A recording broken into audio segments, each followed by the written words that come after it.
Ladies and gentlemen, welcome to another edition of the Nightcap. I'm your co-host and child producer, Aiden Wyatt, joined by Matthias Schwarzkopf and Levi Stevenson. How are we doing? Doing good. You know, doing wonderful. The whole that child producer joke is gonna be a lot funnier when you like grow up and have a family and all that of your own. Actually produce children. Yeah, actually produce children. That joke's gonna be funny on a different level too. Maybe he already has produced a child. Yeah, maybe. Hope we didn't we call him accidentally disclose a secret of yours, Aiden. Right. Yeah. No comment. Oh man. So this is March. Yeah. So what's going on? This is right March. Sports world. I'm trying to get into the other stuff. Do you guys did you guys know that fish don't have to learn how to swim in school?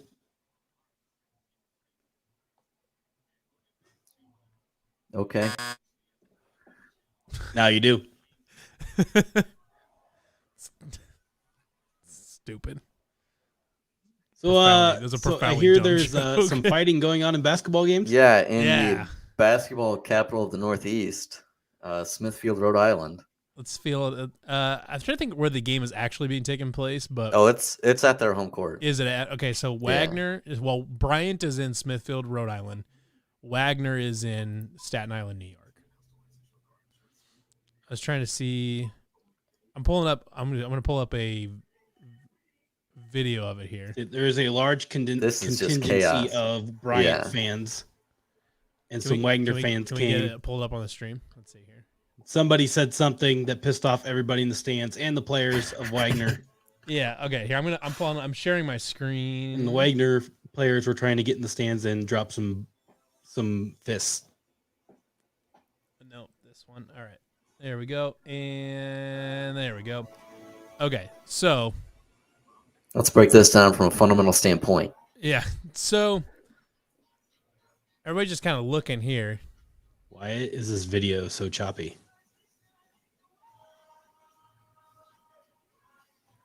Let's see. So we got fighting up in here. There's some people swinging and saying stuff they shouldn't be saying up in this neck of the woods up here. I'm not exactly sure what's going on. And they have kicked a large amount of fans out of the stands. Yeah, so this whole section, like they said, all the fans behind the benches are gone. So I mean, this is a small enough arena that's pretty much everybody is going to be gone. Why didn't anybody throw a chair up into the stands? These guys up here are still talking smack up here. These guys are still these guys are still pushing people around. Like, what's going on? Oh, here we go. Now we're down into the chair. Let's go. WWE style. Is the game back going yet? Oh, no. No, they're going to be here a while. Got to get this all sorted out, huh? Got to go to replay monitor and everything? Yeah, but anyways, I'm not sure exactly what was going on there, but it's hard to say what was going on, but it looked Malice like at the Palace. Yeah, it looked like somebody says something they shouldn't have been saying is what I can pull from that scenario. When it all started out with somebody said you suck, and that pissed them off. That's what it was. As they were down 20 points. Well, actually, they're down by 36 right now. They're down by 36. Why can't we all just get along and learn to come together and unite and cuss out the refs instead? Instead of each other. Like all the Big 12 schools do. You know what would have fixed their problem to not be down by 36? Their head coach getting a technical. No. That would have solved all their problems. That is the most big brain shit I've ever heard the idea that I would say is not getting calls because TJ Otzelberger is not getting technical fouls is just the most galaxy brain shit I've ever heard in my life. TJ Otzelberger also doesn't fight for his team. Did you hear that one? He hates his team. Remember, technical fouls give the other team free throws, free points. If you are arguing that Iowa State is losing the free throw battle because TJ is not getting technicals, It's nonsense. You're telling them to give up free throws because you're tired of losing the free throw disparity. The Wild free throw scenario. margin. We can't make free throws, first of all. Second of all, we have a Or hard time also that. scoring 2 points in some cases. Yep. We just went through a game where we only scored 36 points and it was like 18 and a half. Yeah. Not ideal. Less than a point a minute. Yeah, I was impressed though with how they responded at Baylor after another slow start. I was pretty happy with how they responded on that, and I'm sure we'll talk about that here in a little bit. The good news is, I think they need a little breather. I mean, they get a little bit of an extended week of rest time, I guess, before they go against Texas Tech and then go through an all-out war for 40 minutes. Right. And then if you win that, you're playing Baylor again. Super. Congrats. Yay. I know that like people say that like right now we're kind of like firmly on the 8 or 9 seed line just because we lost a few in a row. But if they were to make a run in this tournament and beat Texas Tech, Baylor, and then probably Kansas or something like that on the other end, Yeah. like 3 top teams right in a row, 3 top 10 teams in 4 days, like have to imagine they're probably going to jump up a seed. Give us a line. 2, you cowards. Like if they that's beat worth at least a couple Texas seeds. Tech and then beat Baylor, they're for sure a 7.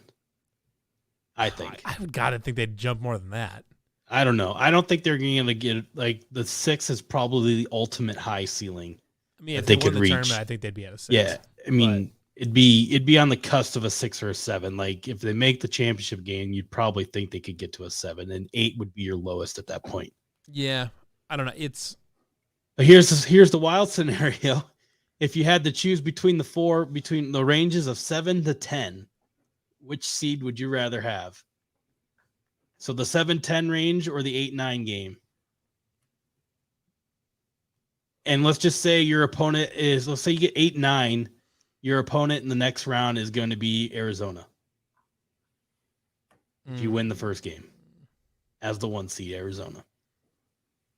I don't know anything about Arizona. They're tall. They're big. Yeah, they're very big. Well, Very I don't big love that. dudes. I don't love that.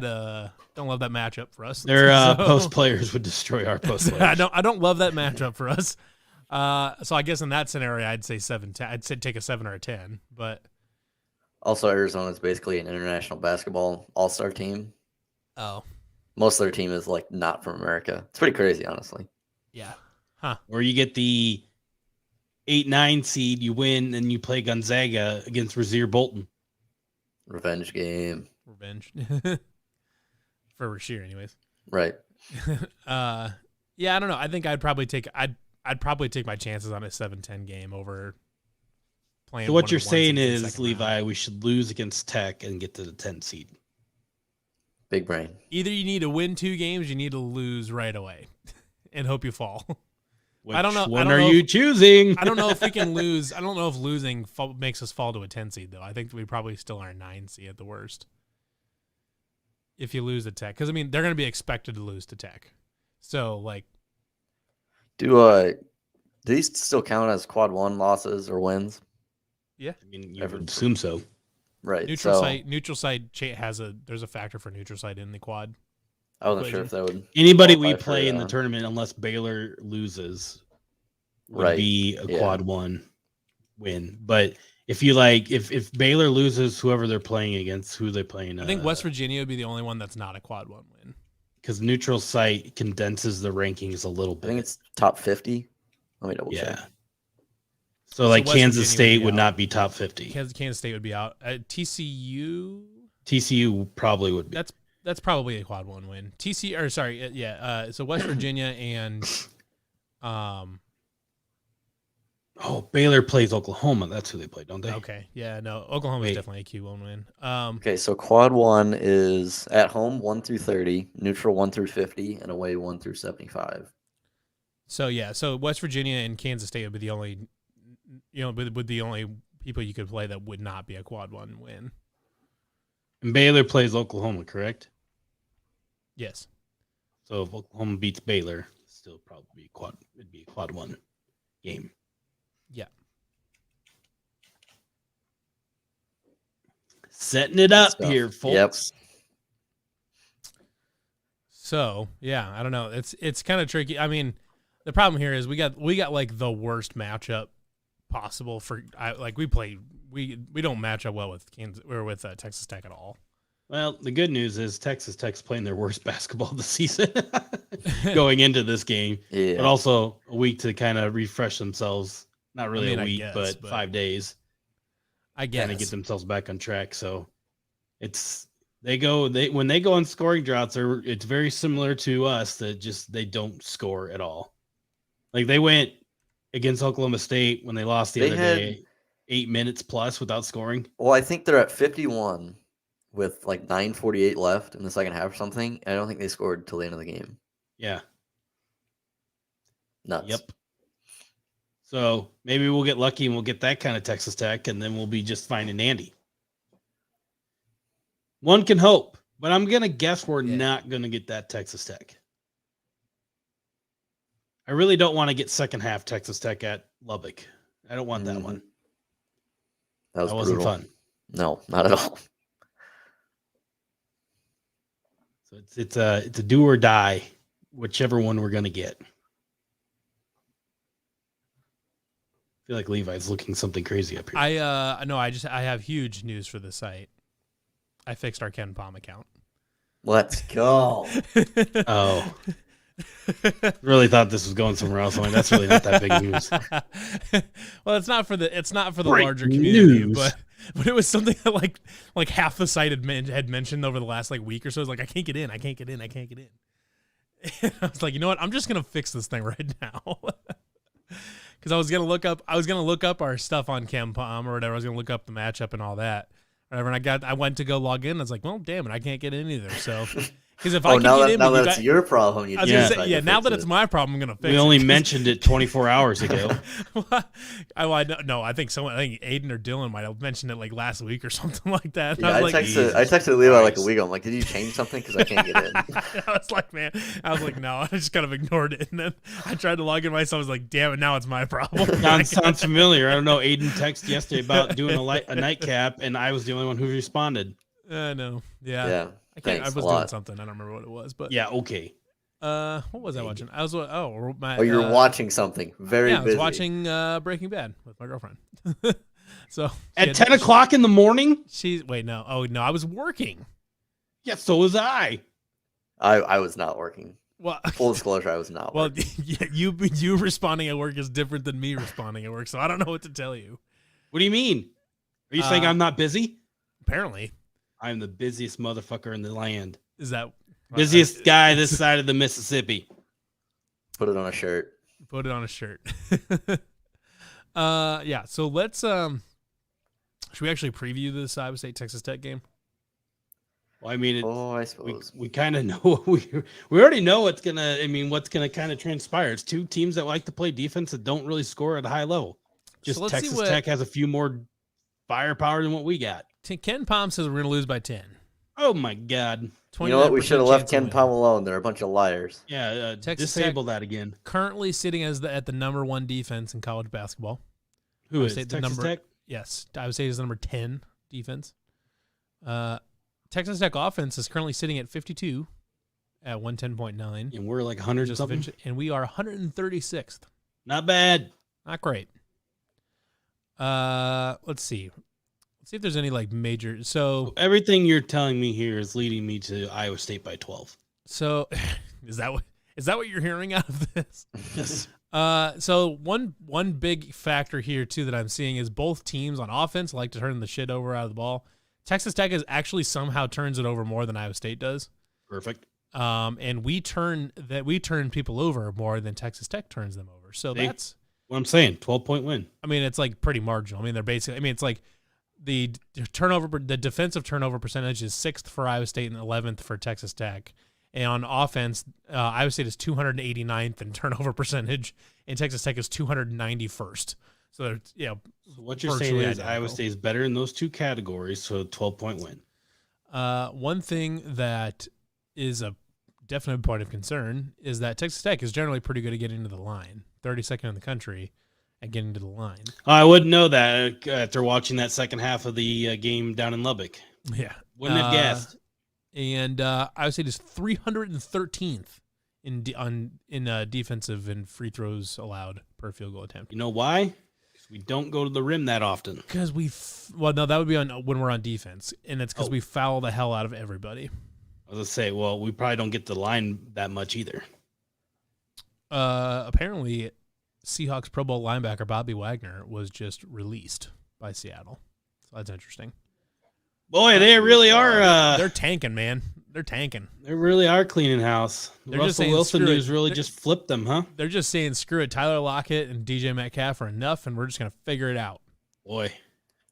Can't wait How for anyways, old back- is Bobby Wagner nowadays? Let's he's check it like out. 31, so he's getting like He's got some high quality years left in those legs. he's got a couple left. He'll go to a But anyways, 31. both teams are bad at shooting the three. Texas Tech is actually worse at shooting the three. Remarkably. Dog had 170 total tackles last year. This is an Iowa State show, Matthias. We'll get to the Seahawks shit after this. Give us a second. Jeez. We were talking about the Wagner Seahawks before. We were talking about You're the one who brought it up. We're- You just got me How are we sidetracked. talking about the Wagner Seahawks, and now we're talking about the Seahawks releasing Wagner? This is insanity. By the way, just a quick update on that game. They are still not playing basketball. They're still not playing it. Yeah. One player got ejected. Fantastic. So, steal percentage. Yeah, both teams very good. Steal percentage. Both teams very bad on offense and steal percentage. Basically, these teams are horrendous on offense and really good on defense. However, Texas Tech's offense is definitely better than Iowa State's offense. No question. They're actually a pretty good rebounding team on offense. And they get to the free throw line. Two things that Iowa State does not do well. Yeah, that's a problem. Listen to this. Rankings wise, Iowa State's best ranking on offense among any stat that Ken Palm tracks right here is 2-point field goal percentage, which is where we rank 121st. Thank you, Isaiah Brockington. Yeah. Yes. Our block percentage, we get blocked a shitload. 324th in the country. On over 10% of our shots, we get blocked, which honestly kind of checks out based on what I'm like. I mean, that makes sense. Like, we don't go to the rim all that often, and when we do, we don't go with force or like strength. Nope. They just run at it. So the key here is going to be hoping Texas Tech misses their free throws, I guess. I don't.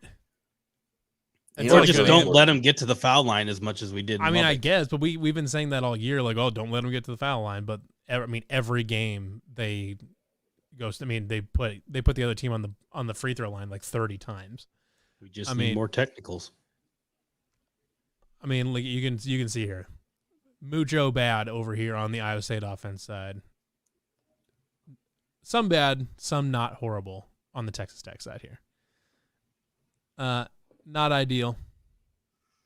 But what's interesting though, if you look at this distribution of their contributors, they have four guys that eat up a ton of their minutes and a ton of their possessions. So like they don't really sub that much. And I mean, if you look at, I was trying to find. Let's go to Texas Tech here. What the hell? I mean, they really just need Iowa State needs a key on the one guy and take him out of the game. Nobody look at our password. And well, we can't see it. Okay, I know. That was the joke. Thanks. Jesus.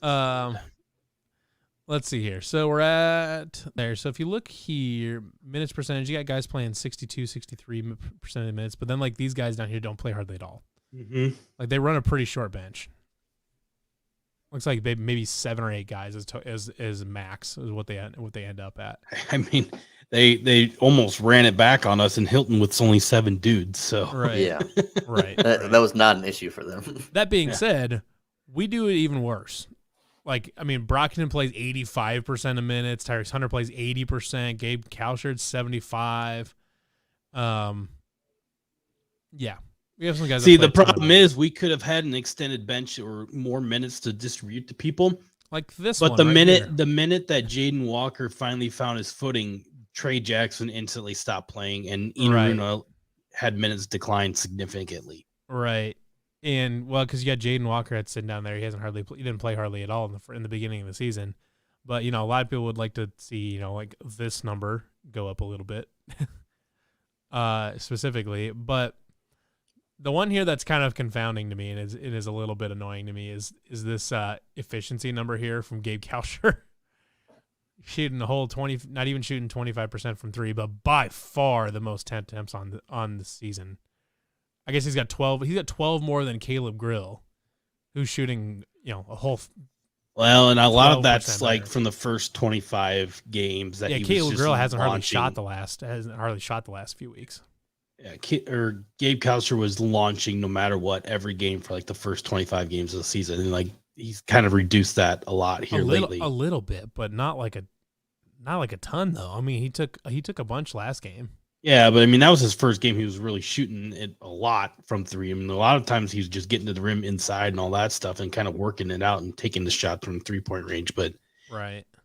that first portion of the season, he was just launching no matter what. Even if he was missing wildly, he was still firing from deep no matter what. It was at a high volume. Yeah, there was there was a while there where he was chucking bricks at a very high volume. He was a high volume bricker. And I don't know. He's kind of a thing too, because I've heard is that like especially like in practice and warm-ups, the dude's lights out. I mean the kid looks like Klay Thompson. But just for whatever reason in the game, you'll just see it, and then he'll miss shots like, and they're not even close. Like they're wild air balls, or he'll like air bank something or something like that. Like I don't know. It doesn't make any sense to me. Like the team is better when he gets inside and works out that way. I mean, agreed. And not even like he shouldn't even handle the ball up at the top of the key either. Like some cases that he gets forced into just because they don't have a backup point guard to Tyrese Hunter. They just need somebody to handle ball, because that's what you see like Jaden Walker bringing up the ball, or Gabe Kalsher. They don't have anybody else. And like for whatever reason, Brockington doesn't do it, but right. I mean, he's only a predominantly dribbling left kind of guy. And you've got to go right. That's gonna be a problem for him. So right. If he can work in cuts and things like that. I mean, like Kansas State, when they were really hot in that game, he was slashing inside, moving all over the place, and distributing the ball from inside the paint, and everything was just going up well. I mean, Oklahoma State, they completely abandoned that, and Hilton 3 days later, or 4 days later. And then Baylor, I mean, they kind of got back to it when they were getting back in the game. I mean, some other factors let them back in the game, but I mean, it was, for whatever reason, when they do stuff well, they completely abandon it for a while, and it just goes to shit. Right. And I don't know if maybe that's just because they don't have offensive firepower or what, but I mean, if something's working, continue to do it until somebody stops it. It's not like anybody really just stops it, because there isn't really a whole lot to stop for us. It's just that they just abandon shit. Yeah, there are times where just for it seemingly out of nowhere, they'll just totally stop doing whatever was working, and it doesn't make any sense to me at all. Like there's been times too where their man defense is working, or they're like against Baylor, their zone defense is really working, but they just don't like they'll just randomly switch it just because. I'd be curious to see if we deploy that zone defense. For whatever reason, it was clicking. I mean, that was the first time we kind of saw that extended zone all year. Mm-hmm. I wonder if we deploy that against Texas Tech, and because they don't score that well either. If you just keep them from doing anything with that defense like they did against Baylor, I mean, keep them a little fresh, a little bit longer. Especially if you're playing, you win that game, you're not as tired from chasing guys around from man defense all game, and that will keep Texas Tech off the foul line. Right. I don't know. It'll be interesting to see, because I mean, Jazz was kind of clutch up there at the top of that little zone. I mean, he was running up there like sticking his legs up out and shit, and he was like a fucking like one of those stick bugs, Right. It's kind of nice. One thing that I think we're just ignoring so far is the luck ratings on KenPom. Tech is not a good lucky team. They're not. So, they're a bad luck team. Yeah, they are 240th in luck.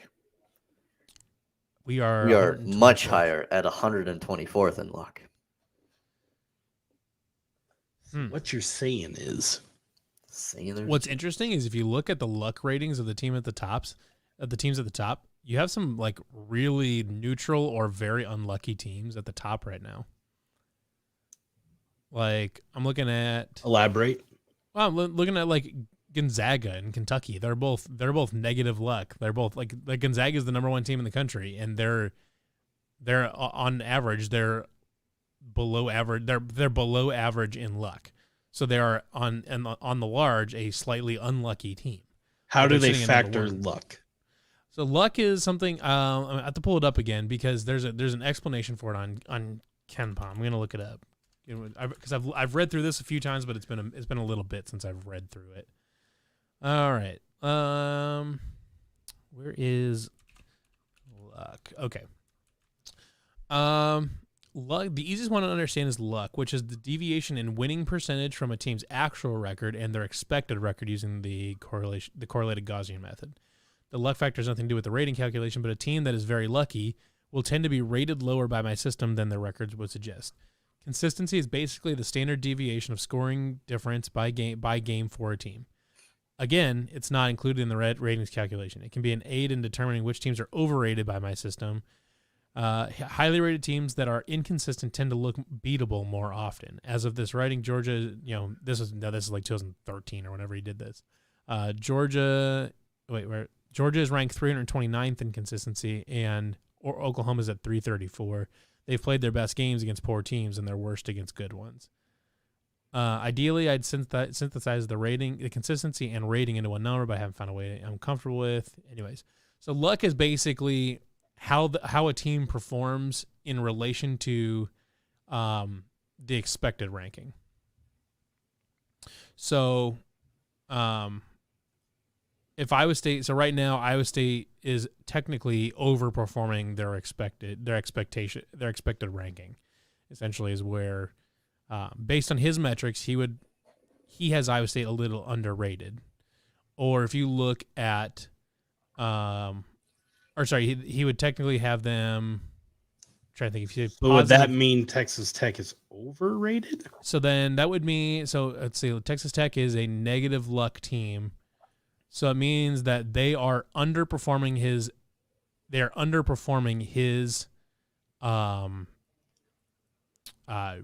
projection for him. So then his system is technically is per this maybe slightly overrating them. So Gonzaga at the number 1 team, it might be overrated. Arizona might be underrated. Kentucky would be a little bit overrated. So you have a bunch of teams there in the top 8 or top 10 that are showing negative luck, which means that KenPom would be overrating them a little bit.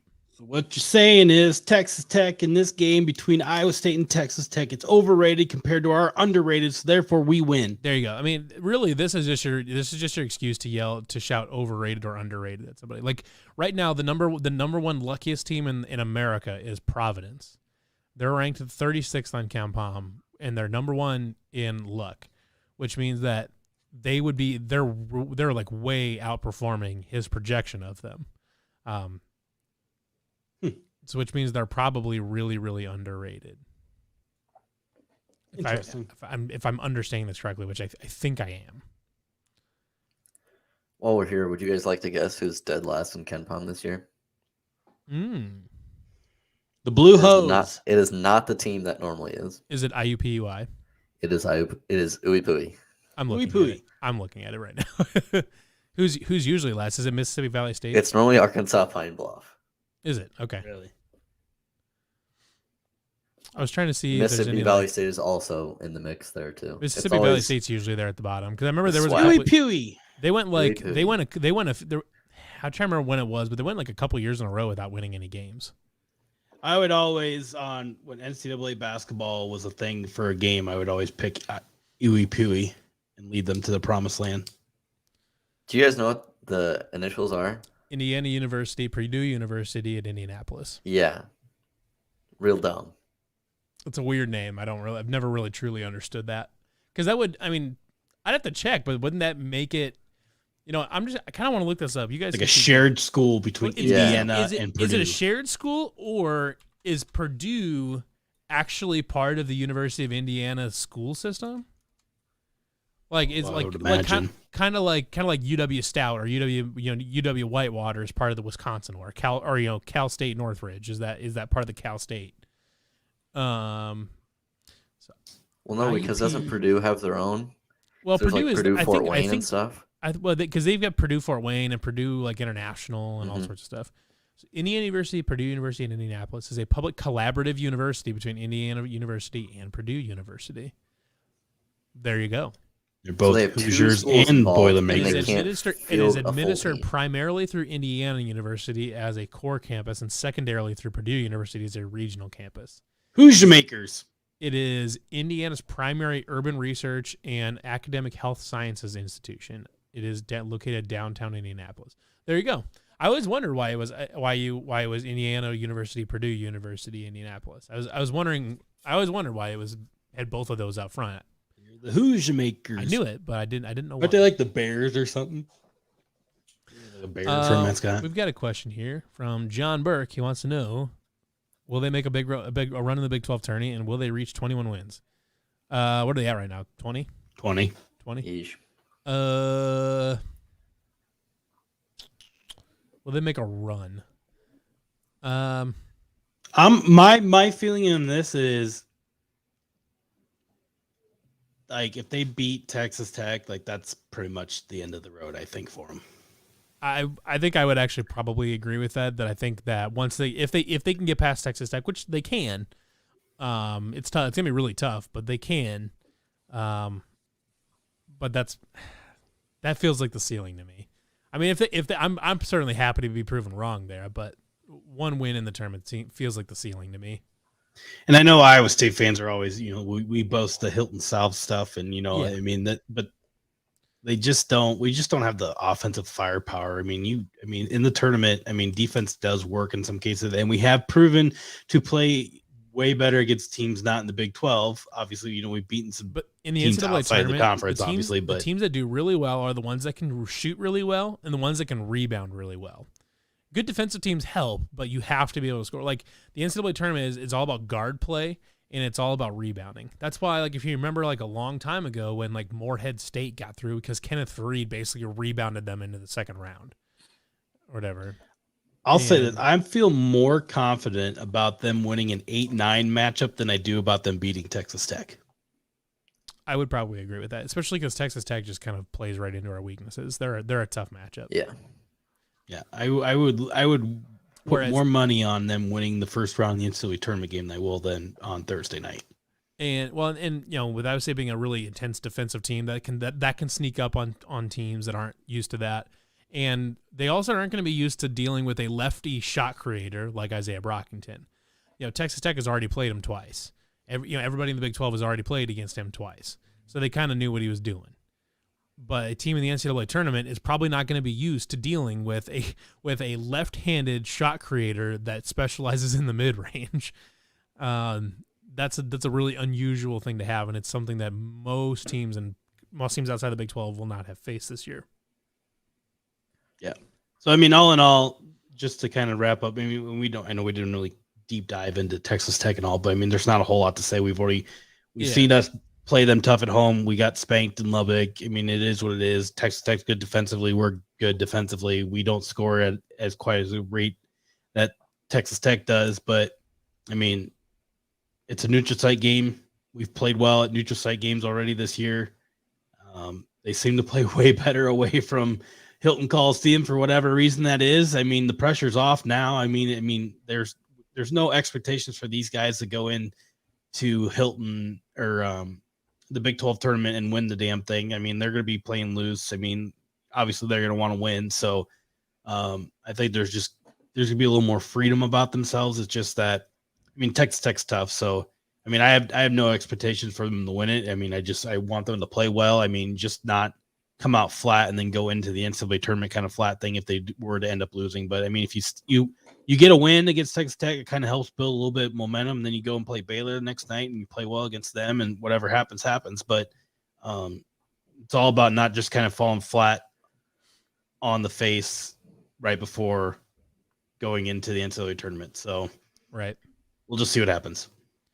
That's kind of where I'm at with my preview of Texas Tech. The problem is like how do you even preview this team? I mean, we know what they're good at. We know they're a good defensive team, But what do you do with it beyond there? He's like, well, they need to make shots. I mean, we've seen. I mean, Texas Tech has played at the highest of the highs of the Big 12 this season, but now the last 3 games, they've. I mean, maybe not in 3 games, but the last 2 games going into the Big 12 tournament, they're playing literally their worst basketball of the season. So, I mean, what Texas Tech team shows up? Is it one that's reeling and falling backwards, or is it the one that's gonna been playing at the high level of the Big 12? Right. We'll see. We'll know we'll know early on. And I would say its offense is far too unreliable to like be able to say, oh, well, they can do this, or whatever. It's like they can do a lot of different things, but they just don't for whatever reason. They just haven't for a lot of the season. I mean, if Iowa State's going to win, you're going to have 20 plus from Brockington. You're going to have at least some point output from Tyrese Hunter. I mean, against he's gonna have Oklahoma State, he was non-existent. He's going to have to limit his turnovers. Turnovers less than 5. He's been doing pretty good. 4 or 3. He's had a couple different. He's had a couple like 10. Like yeah, 10, he's been like pretty 10 good assists, as of late. Like 10 assists, 2 turnover type. Yeah, games. I mean, get up into the assist range. I mean, Kalsher's going to have like Kalsher needs to knock down points. Buckets. He's going to have to knock down buckets. Caleb Girl's going to need to contribute a little bit. Having one of the bigs do something. John, I wouldn't say, I don't know if there's a consensus about us. We don't need a win. I mean, will we win at least one more game? One more game. I would say yes. I'll say they'd win their first round NCAA tournament game. I think the most likely of their remaining games for them to win, the most likely win is the first round of the NCAA tournament. Yeah. Beyond that, and if you beat Texas Tech on Thursday, you don't even have to worry about it. I mean, right. Then you just if you're really worried about getting the 21 wins, I mean, I'm not certainly, I guess, but everything's kind of blown the expectations out the door already this year. So just even hearing Iowa State's name called in the selection Sunday again would be nice. So I don't know, Aiden, what do you think? I think that you guys are a bunch of haters. We're winning the whole damn thing. Winning the whole thing. All right. I respect that. You're taking the Matthias approach. You're just going to say we're going to win everything and then be happy that we're right. I think, we're kind of talking how we really did not want to play Tech. We would rather play anyone but Tech in the first round of the Big 12 tournament. And, like Matthias has said, they're not playing great basketball right now. To be honest with you, we're not playing the best offensively right now. We're not playing good basketball either. That's the problem. So, yeah, this... So what you're saying, this is going to be a car wreck that's going to be beautiful that we can't. Yeah, this is going to be a rock fight. Oh, yeah. As we've seen, well, not so much the second half in Lubbock, but the first game at Hilton and then the first half when we played down there. But, anything can happen. We've kind of been hot in Kansas City the last, 8 years or whatever. So if we can put something together, great. If not, it's definitely not the end of the world because this is probably the best conference tournament in the country this year. Oh, easily. Just show up to war ready to fight. That's kind of all I'm asking. Yeah. Don't come out in the first 5 minutes and get down 20 points because I don't know. You're not always going to come back for 25 points down to take a lead. Not always going to work that way. But I am more curious to see if that high 1-3-1 zone kind of makes a return back. Mm-hmm. Because it seemed to work. So, real quick, women's tournament. Aiden, give us the rundown. Yeah, so basically the same thing happened where, well, instead of Texas Tech, we really didn't want to play Texas or Baylor. Right. And going into Saturday, Texas was the 4 seed and Oklahoma was the 3 seed. But then Oklahoma lost to Kansas State, I think it was. So Oklahoma fell to 4. Texas went up to the 3. So now we're looking at a semifinal game, semifinal game against Texas potentially, which is not great. But, first we got to beat either West Virginia or TCU. West Virginia kind of turned it on as of late. I think they beat up on a lot of the bad teams in the Big 12. And that's kind of what they did towards the end of the season. We really didn't have an issue with them, but it's hard to beat a team 3 times, yada, yada, yada. I think. So what's the seeding look like if they win the first round and then lose in the second round? What's the seeding look like for that? If we win first round, then lose to Texas? Right.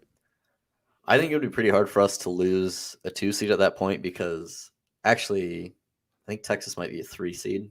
It might be a 2 seed. I haven't looked at the one from today, but we're definitely going to host. Sure. The only question is whether we're a 2 or a 3, because I think if we beat Texas, they'll drop to a 3. We'll stay at a 2. If Texas beats us, then we're looking at a 3, and Texas has a 2. But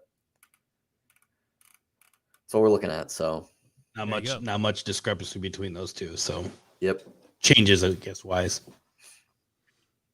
Very good.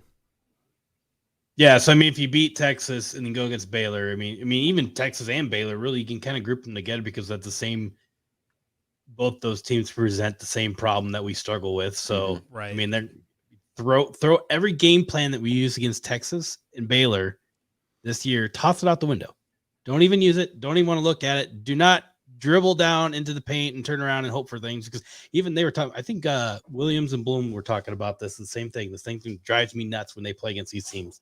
It's the teams that give them like defensive pressure that gives them problems. They'll continue to fire in and do the same stuff. It ain't working. Got to change it up a bit. They have a bad habit of over penetrating down into the lane and then getting stuck because they get double teamed down on the low post and then can't do anything with it. It happens to Ashley Jones a lot. Happens to other people too, but just because Ashley Jones handles the ball and takes so many of their shots, she has a bad habit of dribbling too far down in the lane and then getting double teamed in the post or something like that and not kicking out. And that's something I would like to see fixed, especially when they play in these big games. That's something they just have a tendency to do, is they get too much of this kind of ISO ball. And I don't think that's the winning formula for Iowa State, especially against these really good teams.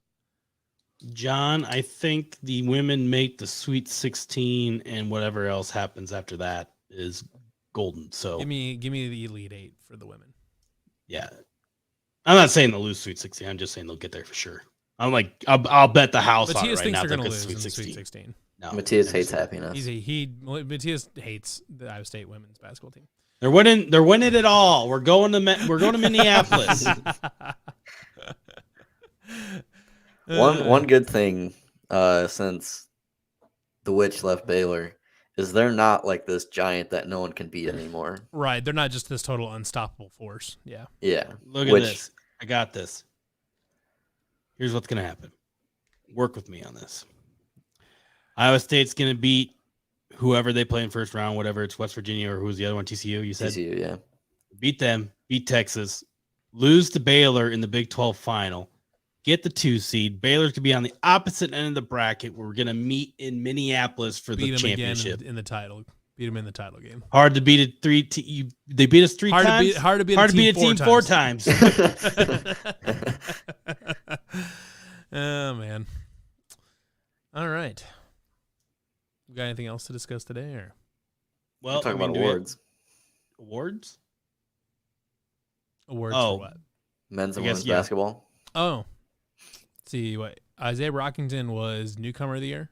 Yes, and first team, I think. Yeah, and first team. He's first team All-American too, wasn't he? And he was all newcomer team too. I know he's AP first team. I know he's a first team AP first team something All-American. I don't think it was All-American. Just there's no All-American. Okay. So it was just first team AP All Big 12. Yep. Mm-hmm. Okay, and then newcomer of the year. Tyrese was freshman of the year. Correct. Yep. So what's our women's awards? Ashley Jones, Emily Ryan, and Lexi Donarski were all first team, and Lexi Donarski was Big 12 Defensive Player of the Year. And I didn't know this, but women's basketball has 10 first teamers. Yeah. You notice that? Yeah. It's kind of weird. It is kind of weird, but you have 2 teams on the first team. There's apparently there's subs on the first team. I don't get it. I don't know, but we got 3 first teams. So yeah, good. One thing one thing we could touch base on too is the early spring football practice stuff. Specifically, the biggest news, the 2 biggest pieces of news, which are sort of related, is Darian Porter switching from wide receiver to corner, and Anthony Johnson reportedly getting snaps / potentially just switching permanently from corner to safety. I would classify those as the second and third biggest pieces of the offseason. The first being is Hunter Deckers has a visor now. Well, Hunter Deckers is a visor. He has Honestly, a visor. he probably already did. Brock Purdy was a big visor guy, so it doesn't surprise me that Hunter's picked that up. Hunter is wearing a visor. If he wears that in games, he's going to slay. That's fair. It won't even matter who's playing corner or safety at that point. We'll be up by so many goddamn points, it won't even matter. The Darian Porter to corner one is interesting because Darian is obviously he's a big time track athlete, and he's 6'4". You don't see very many corners that are anywhere near that tall. So that's notable. But the reason he didn't play, one of the reasons he didn't play a lot of receiver was because he's really skinny. He needs to put on weight and muscle and all that. So I guess Good thing we have Hickory Park for him to go to and sit down and have some few Sundays. So I'm not sure what the outlook, the long-term outlook is there as far as like, are we expecting him to actually get playing time there or what? But the big one there is Anthony Johnson, though, switching from corner to safety. Anthony Johnson's definitely he's been the best corner on the team since Brian Peavy left. And he's been very good there. So it sounds like I guess he got a little bit of feedback from the NFL. Yeah, he's got a future at safety, but not corner in the NFL. Yeah. And like some nickel corner would be up in his realm of possibilities at the next level. Which is, that's our star. Yeah. So give it a whack, see what happens. I mean, there's a fine line between where Matt Campbell can say, I need to help Anthony Johnson play at the next level to better his future, but also do what's best for Iowa State to win, because Anthony Johnson getting to the next level does not pay Matt Campbell. You try to do both, but his primary job is to make sure Iowa State wins football games. Correct. So my theory in this is, yes, he's helping Anthony Johnson, but at the same time, he wouldn't do it 100% of the way if he didn't have complete confidence in what his backup plan was. That's how I'm reconciling it with myself, is saying they wouldn't even be entertaining this if they didn't think they could do it. Kind of like the Joel Lanning thing or whatever. Like, they wouldn't have entertained moving Joel Lanning to middle linebacker if they did. They wouldn't have played him as much as they did unless they thought that he could do it or whatever. So, and I have no doubts that Anthony Johnson is going to be a good safety. No doubt about that in my mind. He's going to be a good safety. My question is, though, because last year the question was who's going to be the second corner, and it was sometimes Detrone Young, sometimes it was Tavon Kyle, sometimes it was TJ Tampa, sometimes it was Miles Purchase, but nobody stepped up and claimed that role. And so right now, if Anthony Johnson moves to safety, you don't have either corner spot totally solidified. You assume that TJ Tampa probably gets one of the spots because he's played a bunch. He's a young guy, but he's super athletic. And then if he can kind of click the mental side of the things on, he's going to be a good corner. So you assume he's probably going to get one of them. Tampa and Purchase are going to be your starting corners. And that would be my bet too, is that Miles Purchase, because he played a lot in the Clemson game and looked really good. He played a bunch in the last couple games of the season, but especially the Clemson game. Miles Purchase played a bunch. And I would assume those would be my two projected starters if we were projecting a starting lineup. And there's still a shot that they could still add in some transfer portal guys. There's still could be some grad transfers popping up. Yeah. And we saw Amos pop up late spring last year. So, it's still a possibility. He just like a depth. He barely played last year. Well, yeah. But, just kind of like a depth piece at that point, right. really. They've gotten some corners in recent years, but they've also recruited a ton of safeties recently. Like Craig McDonald came into the class with 3 of them. It was Craig McDonald, Jordan Morgan, and I can never remember the third one, for whatever reason. But there was 3 safeties in that class, and only one of them is really playing that much. I think Jordan Morgan's played some, but not a ton.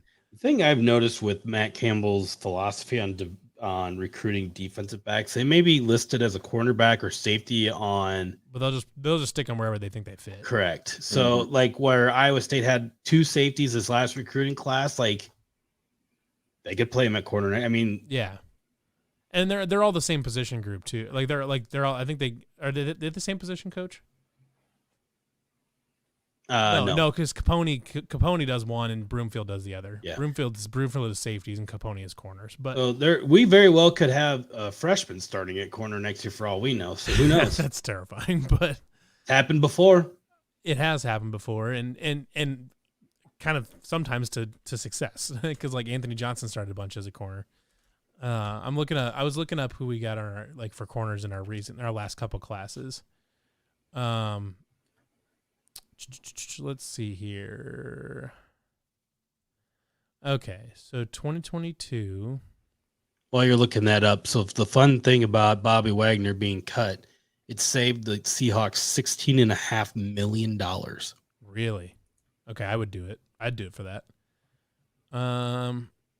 Okay, so in this class they took Travon Howard and Jeremiah Cooper. They're both listed as safeties. Mm-hmm. Terrell Crosby is an athlete, but I think he's a corner. So those would be your main three there. I would assume I kind of thought Trevon Howard was going to be a corner. They have him listed as a safety, but I guess Isn't there another kid that signed, or he signed late, that is listed as wide receiver, but he's going to come in as a corner down there too? He was in the last one. Well, there's Jontez Williams. That's an athlete. Yeah, he's gonna be playing corner. Okay, so you got a few there that can play corner. Let's look at 2021. 2021, you've got, is Malik Verdon? He's a receiver, probably. He is a D-back, I'm pretty sure. Is he a defensive back? Okay. Oh, I think he's a safety now. Yeah, he was on the depth chart as a safety. Yeah. So then you've got Miles Purchase. Let's see here. What else we got? And that's pretty much it actually for 2021. Verdon was one of the ones that I had listed. I think somebody asked me, I had to see what the safeties would look like, and I had Verdon listed in there, but Anthony Johnson is making the move that kind of wipes that out. But there's Craig McDonald, Mason Chambers. That's another one. Chambers has played. Correct. Craig McDonald and Mason Chambers have both gotten quite a bit. Chambers was actually replaced. Chambers kind of replaced Hasheem Young, didn't he? Hasheem Young in the Big 12 championship game. Right. Then TJ Tampa is obviously there. Michael Antoine is another corner that's been sitting there. Funny enough, in my NCAA football dynasty, and Michael Antoine ended up winning the Thorpe Award as like a 93 overall corner. See, then what are you worried about? Maybe he's really good. Then Jordan Morgan's back there. Greg Ross. Oh, Greg Ross was that North Carolina corner that never came here. Yeah. Yeah. But anyways, is there anybody in 2019? Just trying to think who'd be 2019 that'd be a corner. Let's see here. You've got DJ Miller, yeah. Oh, DJ Miller will probably get a look back there. Verdell Edwards and Vonzel Kelly, are either of them still on the roster? Good question. I think Verdell Edwards might have transferred. I think he did. And then Kimani King, but he transferred, correct? Yeah, Kimani King transferred. Mm-hmm. But anyways, so there's some on there. There's some guys that have played. Corner is going to be lacking a lot of starting experience next year. I mean, you've got Tavon Kyle's played a bunch of snaps. CJ Tampa's played a bunch of snaps, but so safety goes from one of the biggest questions. That's going to be probably our best position group on the defense. Oh, easy. I mean, Craig McDonald, Bo Frailer, and Anthony Johnson is linebackers. That's probably the best safety group in the conference. Linebackers, I'm going to assume are going to be solid. If Orion Vance can keep healthy, then they'll be okay. So is it what, Orion Vance, Cole Peterson, and Colby Reeder, you think? Yeah, it just depends. I'd have to imagine Colby Reeder's going to play. He's going to start. He'll be Mike Rose. His tape is identical to Mike Rose. Yeah. It's crazy. So my biggest fear is what the defensive line is. Who's going to be a guy that can make some noise on the defensive line? Because Will McDonald is going to see doubles. We need guys that could be able to take the doubles away. Blake Peterson had a good finish to last season. They need a second defensive tackle besides J.R. Singleton. Howard Brown, baby. Howard Brown would be a great one to step up. Do we know what Hunter Deo is doing yet? I've not heard Oh, what yeah, I Hunter forgot Day about is him. doing yet. I'm gonna guess he's gonna be defensive tackle. You think so?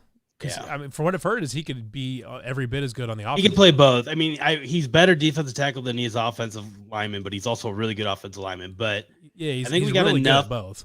We got enough pieces on the offensive line to play around with that. His quickest path to playing probably is going to be defensive line. Oh, yeah. And he's fast enough. He's not a fully developed any yet, but he's going to be him that he can play inside, really and he's quick enough to play outside. Yeah, where he could rush the passer and kind of blow up that outside. Dude plays with a motor. I mean, that dude just keeps going. I think that's one thing that they probably will really like about having him on the defensive tackle is that his tape looks kind of similar to Latrell Bankston, where he's really quick off the line. He's got a really, really big time motor.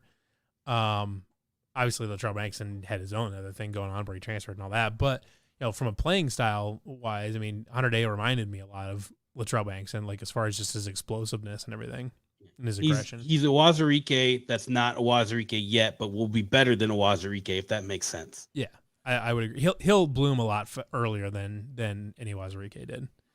But I'll be curious to see what that defensive line, because they need 3 more defensive ends.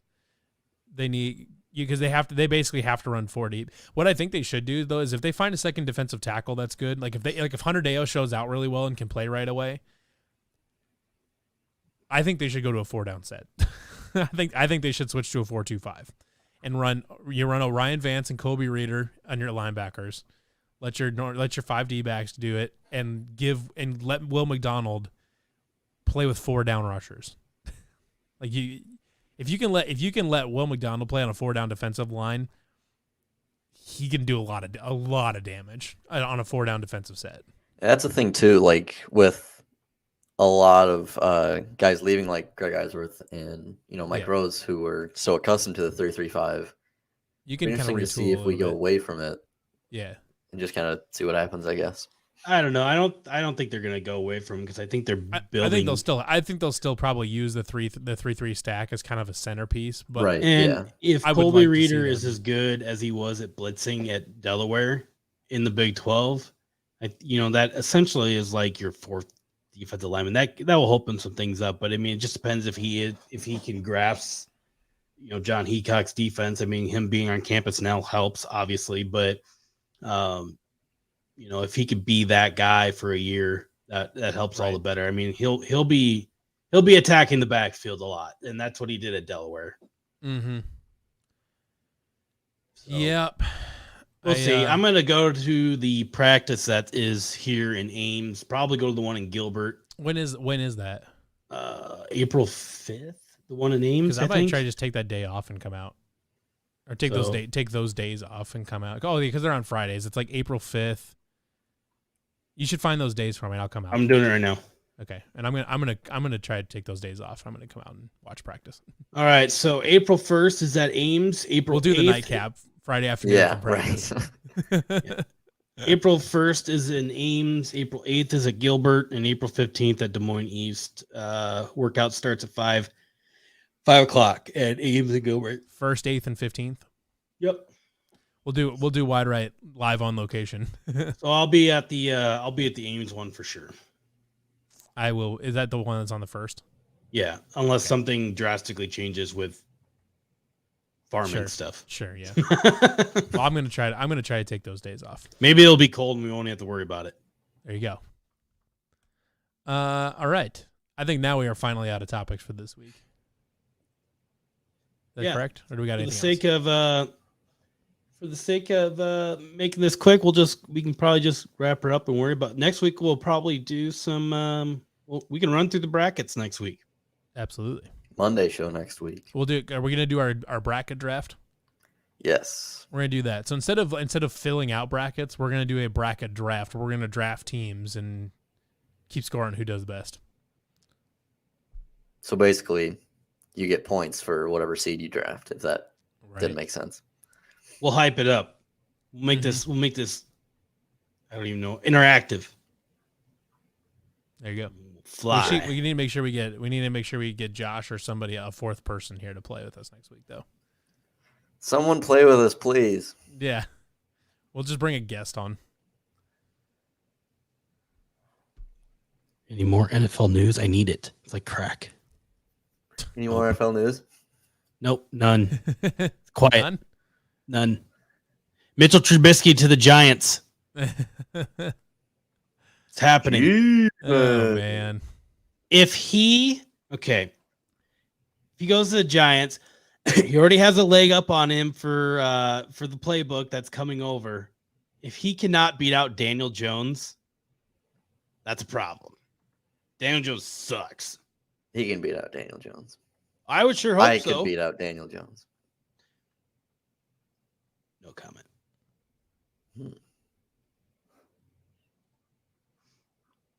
Well, should we wrap her up? Let's do it. I suppose. Unless we got anything else. Let's do it. Negative. No new news. All right. Go gas prices. Well, Like gas prices, we're going up. That's all I Right. gotta say about that. That's all I have to say about that. Matias, the one cheering for higher gas prices. Oh, I am not. Reluctant to what people really think about people who sell gas. No matter what the price is, we make the same no matter what. The margin you want- stays the same. You want to sell more gas, so it needs to be cheaper. Unless, of course, you contract before, which I have never had, but I don't have to worry about that anymore because I don't sell as much diesel and fuel as I used to. Is that because you're a bad salesman? No, it's because I moved to agronomy. God damn it. I was Fair an enough. elite fuel salesman. Fair enough. I was the Joe Montana of fuel sales. Bart Starr, Walter Payton of fuel sales. Not even a quarterback, but You know, while we're talking quarterbacks, Walter Payton threw a touchdown pass, basically a quarterback. how dare Aaron Rodgers announces that he's returning on International Women's Day? What a dick. gigantic asshole. What a prick. Just couldn't let the women have their day. The Unbelievable. hilarious thing is, Aaron Rodgers is always trying to grab the headlines and like make the day about him, but then Russell Wilson's like, fuck you. And everybody stopped talking about Aaron Rodgers. right, yeah. You're like, oh yeah, he's staying with Green Bay. Whoop de fucking do. Now we're watching the Seahawks rebuild in real time. Yeah, like everybody was talking about Rodgers for like 3 hours, and then like nobody's talked about Aaron Rodgers since. Right. I'm trying to think who the Seahawks would tank for next season. Maybe CJ Stroud, I guess, CJ Stroud, Bryce Young, or Bryce Young, one of the two. You could get either of them. Yeah. and they'll actually have so they didn't have a first round pick this year, and I don't think they won last year for Jamal Adams, and so next year they should have 2 first round picks. So you can take, you'll take either CJ Stroud or Bryce Young. They're tanking for Hunter Deckers, dude. Yeah, say Hunter Deckers, because technically Hunter Deckers would be a draft eligible next year. Correct. He balls out with the visor. He destroys all defenses, like I've been saying. Wins the Heisman. Gets drafted. There you go. And then There you Aiden have it. Bauman takes over and does the same thing, and then Rocco Beck takes over and does the same thing. Here we go. Spin zone. Chuba Purdy. And whoever is Chuba after, Purdy transfers from Nebraska I forgot he's at Nebraska. and said, "Fuck Wild. it. I know Ames. I'm going there." Takes over for Hunter Deckers. All I know is I'm waiting. I can't wait till Adrian Martinez suits up for Kansas State and then fucking sucks. Can't wait And for it. Oh, Adrian yeah, I would Martinez hate has to to see come that. to Ames next year. He has to come to Ames. Oh, there you go. Yeah. Kansas State Oh, yeah. comes here Yeah, next you're year. right, yeah, that's gonna be fun. I'm Hey. looking forward to that. Kansas State people in person were very, very nice. That may be true, but online they're But fucking on nuts. Twitter, they are worst. unbearable. They are the second worst fan base on Twitter. It's not even close. Yeah, it was really, that was kind of fun being at that game because like we were down in the corner, like the Iowa State like families were like a section over us, but like it was me and my buddy Taylor right in the middle of Kansas State people. No other Iowa State people around us, and like that first Brees Hall takes it all away, and we were just giant Just letting it douches go, right then and there. Luckily, Yeah, we won that I got game. garbage thrown at me that day. Well, you Super. deserved it. Yeah, Probably because they knew you liked Trubisky. I think That's I think irrelevant. I think this coming season I'm going to go down to Stillwater. That's I'm where I thinking wanna go about it, to. but now it looks like it's right in the middle of when I can't. So I don't know. I don't know where else I would go though. balls deep in ag. You gonna be sick? You gonna be sick that day, or what? People know where I'll be if they. Oh yeah, you're sick on an Iowa State game day. balls deep in agriculture? Ass deep in agriculture. Print the shirts. Ass deep in it. How do you get ass deep? That's the beauty of it. I gotta be honest. I feel like you don't know how butts work, but we're just gonna let's just end on Ass that. deep in Matthias agriculture. Been confirmed, saying it not for a butt years. stuff guy. All right. Always, whenever it gets busy, like, what are you doing? We're ass deep in agriculture. All right. Let's just get this shit over with. No All pun right, well, intended that's to our ass show. deep in agriculture. Yeah, I'm telling you, Levi. make a shirt. I'll wear it. I'll make one specifically for you. We'll make one for you. Yeah, Do it. Let's do it. I want 3 different designs. I'll choose which one's best, and we're We'll gonna sell it the on the shit shirt out and of it. everything. We'll just say ass deep. in People will agriculture. buy ass deep in agriculture shirts. They probably would. We sold a bunch of the MILF shirts, the Man I Love Farming shirts. So we put them together. It's like a package. We call it the We Farm Ass. the Ass Matthias deep in agriculture. On the back it says, "Check out my muddy feedlot." Print the shirts. Let's go. All right, I'm telling you. Aiden, Let's get do us it. the fuck out of this show. All right, for Levi Stevenson, Matthias Schwarzkopf. I'm What Aiden did you Wyatt. just say? Go Cyclones.